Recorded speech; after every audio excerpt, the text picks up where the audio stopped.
ازيكم عاملين ايه؟ وحشتوني جدا جدا جدا. انا ندى، اخصائيه منصوري.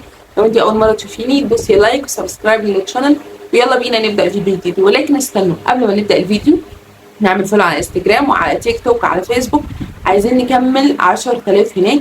لو حد عنده اي اسئله يسيب لي كومنتات تحت او يبعت لي على الانستجرام، برد على كل الاسئله هناك. ويلا بينا.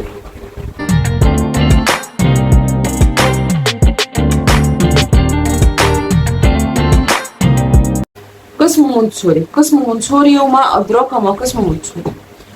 إيه القسم؟ إيه نوع القسم؟ إيه المصاريف بتاعته؟ القسم بياخد من كام؟ يعني إيه منصوري؟ جايلي كمية مسجات على منصوري أنا لا تعد ولا تحصى، وكمية كومنتات رهيبة رهيبة رهيبة. الفيديو ده من أحب الفيديوهات اللي أنا بحب أعملها. ليه؟ عشان أنا قسم منصوري وأخصائية منصوري، فعشان كده أنا بحب أتكلم عن القسم بتاعي وعن نفسي، عشان بحس إن هو حلو أوي. هل انا كنت داخله الجامعه دي وانا راضيه عن نفسي؟ لا والله، انا كنت داخله كليه تربيه طفوله وانا مش عايزاها. هل انا دخلت منصوري ده وانا اعرف اي حاجه عنه؟ اطلاقا اطلاقا. ولكن هي مشيئه ربنا. على فكره انا كنت علمي علوم، كنت جايبه مجموع حلو جدا وكبير، وكان حلمي صيدله، وكان يعني حاجات كتير جدا حصلت في ثانويه عامه، ولكن يشاء القدر ان انا ادخل واقعد قدامكم دلوقتي عشان اكلمكم عن المنصوري. ايه هو المنصوري؟ خلينا نبداها واحده واحده كده. يعني ايه منصوري اصلا، او ليه اسمه منصوري؟ ليه اسمه منصوري؟ عشان اللي اخترعت المنهج ده اسمها ماريا منصوري. كانت طبيبه ايطاليه كمان، مش مدرسه، وسابت مهنه الطب واشتغلت في التدريس، نظرا ان هي راحت مستشفى فلقت هناك اطفال معاقين او ذوي همم، وهي كانت طبيبه، فلقت ان الممرضين بيتعاملوا معاهم بطريقه سيئه جدا، وان هي مش فاهمه هم ليه بيعملوا كده. كان الاطفال بيمسكوا فوتات الاكل يلعبوا بيه، فاكتشفت ان الاطفال دي طريقه تعليمهم غلط، وان الاطفال دول مش اغبياء، فبدات تطلع منهج وفلسفه وتتعامل معاها بادوات معينه لحد ما نجحوا نجاح كبير جدا، وان الاطفال ما طلعوش اغبياء ولا حاجه. ومن هنا سابت الطب واشتغلت في التدريس ودرست علم نفس ومواد كلها تربويه، وحولت تماما من طب لمدرسه منصوري. عشان كده احنا سمينا المنهج ده اسمه منصوري نسبة لاسمها. ده أول حاجة، ده الاسم. تاني حاجة، يعني إيه منصوري؟ منصوري هو عبارة عن فلسفة وأدوات، فلسفة زائد أدوات يديكي منصوري. هتقولي لي إزاي؟ هقولك فلسفة هي فلسفة بتتبنى على المشاكل اللي عند الأطفال. إزاي؟ فلسفة بتتبنى على المشاكل؟ أقول لك أيوه، فلسفه بتتبنى على المشاكل اللي لقتها في الاطفال. عارفه لما تروحي عند حد وتلاقي فيه عيوب كتير في طريقه التعليم، فانت تمسكي العيوب دي وتحاولي تلاقي لها طريقه بديله بحيث ان الطفل يتعلم وهو مستمتع. ماريا مونتسوري عملت كده. ماريا مونتسوري قالت ان التعليم مش مجرد حاجه روتينيه الطفل بيعملها، الطفل لازم يستمتع وهو بيتعلم. ومن هنا كانت دي نظريه الفلسفه بتاعتها. عشان كده شافت العيوب اللي عند الاطفال دي اللي هي بتكرههم في التعليم، زي الطفل اللي بيكره الرياضه او الطفل اللي بيكره العلوم. بدات تشوف الطفل ما بيحبش الماده دي ليه، ايه المشاكل اللي في الماده دي، ايه المشاكل اللي في الطريقه دي. وقالت مقوله شهيره جدا جدا جدا، ان مفيش طفل فاشل، ولكن في مدرس مش قادر يوصل المعلومه للطفل ده. ومن هنا بدات هي توصل المعلومه عن طريق ادوات. الادوات دي اتصنعت من الخشب. الادوات دي عباره عن ايه؟ عبارة عن أدوات خشبية بتبسط المعلومة للطفل.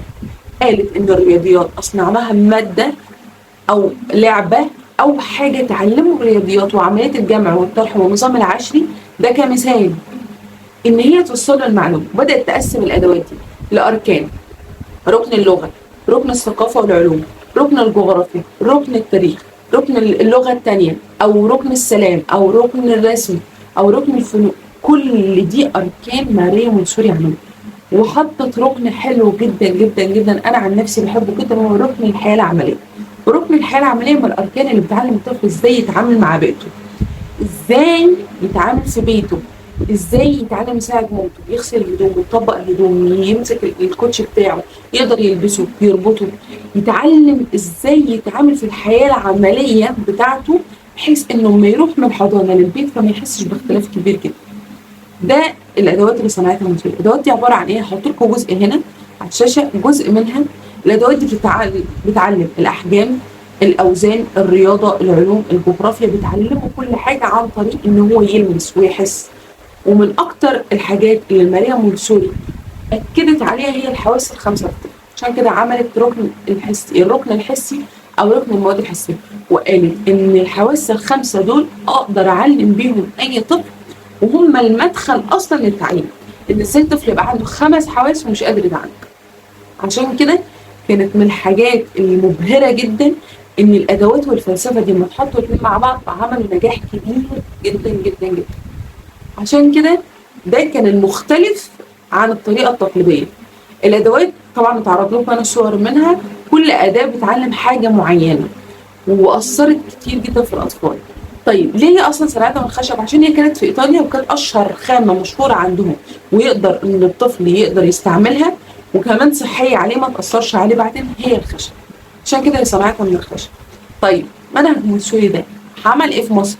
منهج مونتسوري ده اثر في الدول العربيه كمان وفي الدول الاجنبيه وحقق نجاح حلو جدا، ولكن على ما نزل مصر كالعاده نزل متاخر شويه. عشان كده اول ما فتح في جامعه المنصوره، ممكن ما يكونش موجود في الجامعات التانية وده اللي انا عرفته، ولكن هو حلو جدا. اتمنى انه ينتشر في جامعات مصر بجد. اما الناس هتفهم الطريقه بتاعته وتعرف ان هو منهج حلو جدا. احنا ككبار كنا نتمنى نتعلم بالطريقه دي وبالادوات دي، مش مجرد ورقه وقلم وان احنا نكتب ونرسم ونقول ولا المدرسه بتاعتنا الف باء، مفيش الكلام ده. فعشان كده اتمنى ان انتوا تكونوا فهمتوه، اتمنى ان انتوا تكونوا حبيتوه زي ما انا بحبه. القسم موجود في جامعه المنصوره، المصاريف بتاعته حرفيا انا ما اقدرش اتكلم عنها لان هي كل شويه اصلا بتزيد وبتقل بتزيد وبتقل، فانا مش عارفه. ولكن البنات اللي بتبعت لي بقول لها ابعتي لي الجامعه عشان هي اللي تقدر تحدد لي. انا الفرقه الرابعه، التنسيق بياخد من كام في الجامعه انا برضو ما اعرفش، الجامعه هي اللي هتقول لك، لان هو برضو على حسب المرحله اولى ولا ثانيه ولا ثالثه وعلى حسب العدد. بخرج من القسم ده ايه؟ بخرج منه اخصائيه وموجهه منصوري للاطفال العاديين واطفال سبيشال نيد. اتمنى يكون الفيديو عجبكم، اتمنى تكونوا استفدتوا، بحبكم بجد. ولو حد عنده اي سؤال يبعت لي على الانستجرام، اعملوا له فولو هناك، اكتبوا اي كومنتات انتوا بتحبوها تحت، سيبوا لي رسائل حلوه عشان انا بحب اشوف الكومنتات الحلوه بتاعتكم. ويا رب يا رب يا رب يوفقكم. لو انت وصلت لحد هنا اعمل لايك للفيديو وسلام.